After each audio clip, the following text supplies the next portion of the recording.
നമസ്കാരം സുഹൃത്തുക്കളെ. കഴിഞ്ഞ ദിവസം പാർട്ടികൾ നടത്തുന്ന സമരത്തിൻ്റെ മറയിൽ കോൺഗ്രസ് കാണിച്ച ഒരു അതിക്രമം രാഷ്ട്രീയപരമായിട്ട് അവർക്ക് വലിയ തിരിച്ചടിയാവും എന്ന കാര്യം കഴിഞ്ഞ ദിവസം തന്നെ ഉറപ്പായിരുന്നു. പലരും അത് സൂചിപ്പിക്കുകയും ചെയ്തു.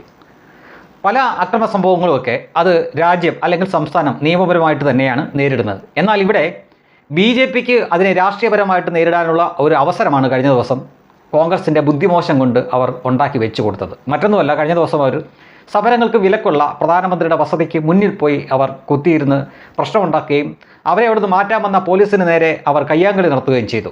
അപ്പോൾ BJP അതിനെ എടുത്തിരിക്കുന്ന പ്രധാനമന്ത്രിക്ക് നേരെയുള്ള ഒരു കയ്യേറ്റ ശ്രമം എന്ന തരത്തിലാണ്.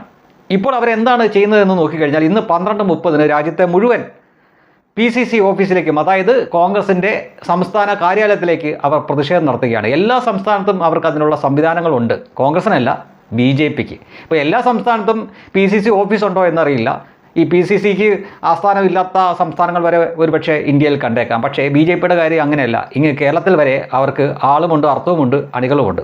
അതാണ് ഇപ്പോൾ കണ്ടുകൊണ്ടിരിക്കുന്നത്. ഇത് കേരളത്തിലെ KPCC ഓഫീസിലേക്ക് അവർ നടത്തിയ മാർച്ചാണ്, പ്രതിഷേധ മാർച്ചാണ്. തീർച്ചയായിട്ടും അത്ര സമാധാനമായിരിക്കുകയില്ല എന്ന് ഉറപ്പാണ്. കാരണം മറ്റ് സമരങ്ങളിലെ പോലെയല്ല. മറ്റ് സമരങ്ങളിൽ ഈ BJPയുടെ അണികൾ അവർ ഗ്യാലറി ഇരുന്ന് ഈ കളി കണ്ടുകൊണ്ടിരിക്കുക മാത്രമായിരുന്നു. സർക്കാർ അതിനെ നേരിടട്ടെ, അല്ലെങ്കിൽ നിയമപരമായിട്ട് ഇവിടുത്തെ പോലീസോ കോടതിയോ അതിനെ നേരിടട്ടെ എന്നൊക്കെ പറഞ്ഞ് അവർ വെറുതെ കയ്യും കെട്ടിയിരിക്കുകയായിരുന്നു. എന്നാൽ കഴിഞ്ഞ ദിവസം രാഹുൽ ഗാന്ധിയുടെ കൂടെയുള്ളവരും കാണിച്ച ഏറ്റവും വലിയ ഒരു രാഷ്ട്രീയ വിഡ്ഢിത്തരം, അതായത് പ്രധാനമന്ത്രിയുടെ നേരെ അവർ പ്രതിഷേധം എന്ന പേരിൽ അദ്ദേഹത്തിൻ്റെ വസതിക്ക് മുന്നിൽ പ്രതിഷേധിച്ചുകൊണ്ട് അങ്ങോട്ട് തള്ളിക്കയറാൻ വേണ്ടി ശ്രമിച്ചത് മോദിക്ക് നേരെയുള്ള കയ്യേറ്റ ശ്രമമായിട്ട് വ്യാഖ്യാനിക്കപ്പെടുകയും അതിപ്പോൾ രാഷ്ട്രീയപരമായിട്ട് BJP ഏറ്റെടുക്കുകയും അതിന് തിരിച്ചടി എന്നോണം കോൺഗ്രസിൻ്റെ എല്ലാ ഓഫീസിലേക്കും, എല്ലാ സംസ്ഥാനത്തുമുള്ള അവരുടെ പ്രധാനപ്പെട്ട സംസ്ഥാന ഓഫീസുകളിലേക്ക് അവർ പ്രതിഷേധ മാർച്ച് നടത്തുകയാണ്. ഇനി ഇതിനെ നേരിടാൻ വേണ്ടി അവർക്ക് അവിടെ പോയിരിക്കുന്നവരടക്കമുള്ളവർക്ക് ഇവിടെ തിരിച്ചു വരേണ്ട ഒരു അവസ്ഥ വരും. അത് ഇവിടെ മാത്രമല്ല, എല്ലാ സംസ്ഥാനത്തും.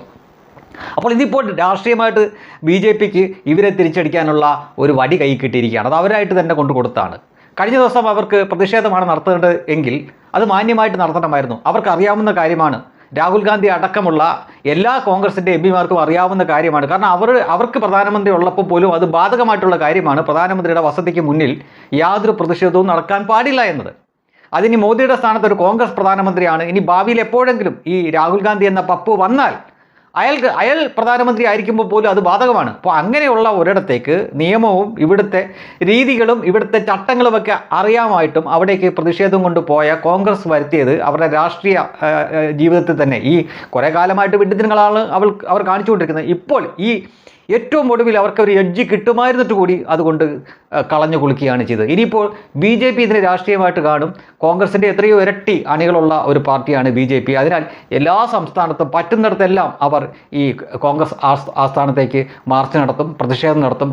അടിയെന്ന് എഴുതി കാണിച്ചാൽ പോലും ഓടിത്തള്ളുന്നവരാണ് കോൺഗ്രസ്സുകാരെന്ന് മറ്റാരേക്കാളും നന്നായിട്ട് അവർക്ക് നന്നായിട്ട് അറിയാം. അതിനാൽ കായികമായിട്ട് അവരെ നേരിടാനൊന്നും പറ്റില്ല. പിന്നെ പോലീസ് ഉള്ളതുകൊണ്ട് അവർക്ക് പിടിച്ചു നിൽക്കാം. പോലീസിൻ്റെ നേരെ എന്തായാലും ഇവർ എന്തിനെങ്കിലും മുതിരുമെന്ന് തോന്നുന്നില്ല. പക്ഷേ പറ്റുന്ന നാശനഷ്ടമൊക്കെ അവർ ആ KPCC ആസ്ഥാനത്തിനും മറ്റ് സംസ്ഥാനത്തിലെ PCC ആസ്ഥാനത്തിനുമൊക്കെ വരുത്തി വെക്കുമെന്ന കാര്യം ഉറപ്പാണ്. മാത്രമല്ല ബാക്കിയില്ലാതെ കോൺഗ്രസ്സുകാരുടെ ഈ BJPയുടെ അണികളുടെ കൈ കിട്ടിയ അവന്മാർ വെച്ച് പെരുക്കുകയും ചെയ്യും എന്ന കാര്യം ഉറപ്പാണ്. കാരണം ഇനിയിപ്പോൾ അവർക്ക് പറയാൻ ഒരു കാരണമുണ്ട്. നരേന്ദ്രമോദിയുടെ വസതിക്ക് നേരെ അവർ അതിക്രമിച്ച് കടക്കാൻ ശ്രമിച്ചു, അദ്ദേഹത്തെ വധിക്കാൻ ശ്രമിച്ചു എന്ന തരത്തിൽ വേണമെങ്കിൽ അവർക്ക് ഇനി ആരോപണമായിട്ട് ഉന്നയിച്ചുകൊണ്ട് കണ്ണി കാണുന്ന കോൺഗ്രസ്സുകാരനെയൊക്കെ വെച്ച് പെരുക്കാനുള്ള ഒരു വടി ഇപ്പോൾ കോൺഗ്രസ് തന്നെ വെട്ടി BJPയുടെ കയ്യിൽ കൊടുത്തിരിക്കുകയാണ്. കിടന്ന് മേടിച്ചോ എന്നേ തൽക്കാലം പറയാനുള്ളൂ.